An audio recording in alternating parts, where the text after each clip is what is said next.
কদিন পরেই মারা গেল নিঠুর মিথ্যাবাদী মায়ের জন্য আজও আমি কাঁদি। আমরা জানতাম যে আমাদের খান সাহেব মানুষকে আনন্দ দেন, কিন্তু আজকে ওনার পারফরমেন্সে আমাদের চোখ ভিজে গিয়েছে। সত্যিই আমাদের মায়েরা এমন মিথ্যেবাদী। আমাদের মায়েরা আমাদের জন্য যে কষ্ট করেছেন, এখন পর্যন্ত যে কষ্ট করেন, গায়ের চামড়া দিয়ে জুতা বানিয়ে দিলেও সেই ঋণ কোনো দিন শোধ হবে না। আমরা আমাদের সকল মায়েদের জন্য দোয়া করি, আল্লাহ রাব্বুল আলামিন যাদের মায়েরা চলে গেছেন এই পৃথিবী ছেড়ে তাদেরকে মাফ করে দিন। যাদের মায়েরা পৃথিবীতে বেঁচে আছেন, আল্লাহ তাআলা আমাদের মাদেরকে সুস্থ রাখুন, নিরাপদে রাখুন এবং মৃত্যুর আগ পর্যন্ত সেই মায়েদের খেদমত করার তৌফিক আমাদের সবাইকে দান করুন, আমিন।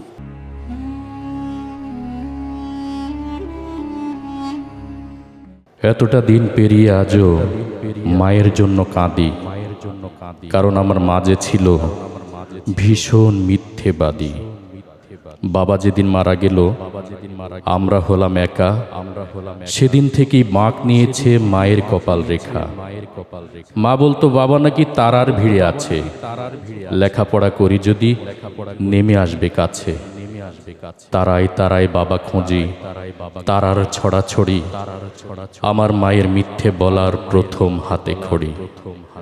পাড়াপড়শি বলল এসে এই বয়সী রাড়ি, একা একা এতটা পথ কেমনে দেবে পারি? ভালো একটা ছেলে দেখে বিয়ে করো আবার। মা বলল ওসব শুনে ঘৃণা লাগে আমার।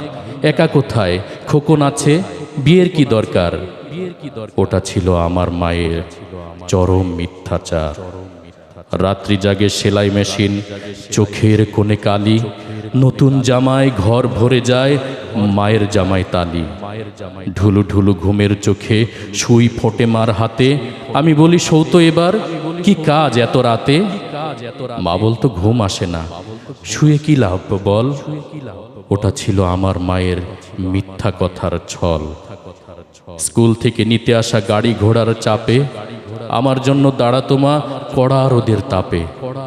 ঘামে মায়ের দম ফেটে যায়, দু চোখ ভরা ঝিম।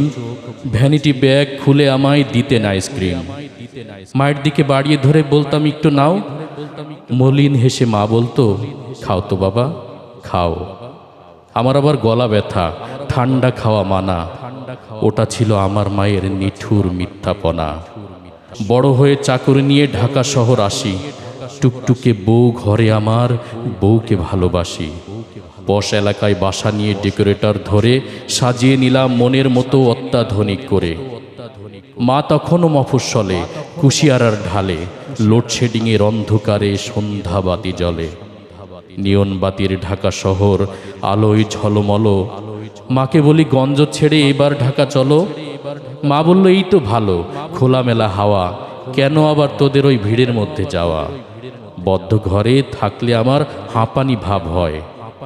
ওটা ছিল আমার মায়ের মিথ্যে অভিনয়। তারপর আমি আরো বড়, স্টেটসে অভিবাসী, বিশ্ব ব্যাংকের বিশেষজ্ঞ, সুনাম রাশি রাশি। দায়িত্বশীল পদে আমার কাজের অন্ত নাই। মায়ের খবর নিব এমন সময় কমই পাই।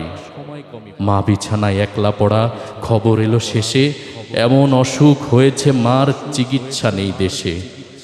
উড়ে গেলাম মায়ের কাছে, অনেক দূরের পথ।